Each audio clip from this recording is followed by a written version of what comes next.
السلام علیکم ورحمۃ اللہ وبرکاتہ۔ حدیث مبارکہ ہے، رسول اللہ صلی اللہ علیہ وسلم نے فرمایا، صفائی نصف ایمان ہے۔ صحیح مسلم۔ صفائی نصف ایمان کے برابر ہے، یعنی ایمان کا اہم اور بڑا حصہ صفائی پر مشتمل ہے۔ اسلام میں صرف دل کا صاف ہونا ہی کافی نہیں، بلکہ جسم، لباس، گھر اور ارد گرد کے ماحول کو صاف رکھنا بھی بہت ضروری ہے۔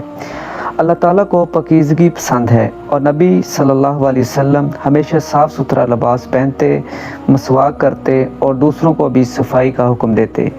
یہ حدیث ہمیں بتاتی ہے کہ اگر کوئی نماز پڑھتا ہے، روزے رکھتا ہے مگر گندا رہتا ہے تو اس کا ایمان مکمل نہیں سمجھا جائے گا۔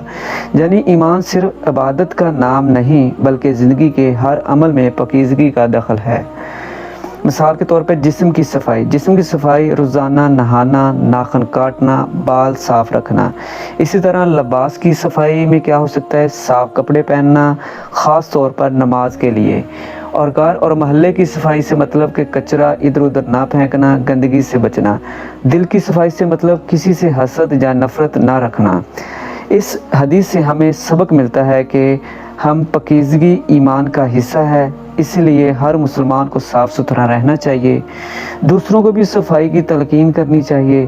گندگی سے نہ صرف بیماریاں پھیلتی ہیں بلکہ یہ دین اسلام کی خوبصورتی کو بھی نقصان دیتی ہے۔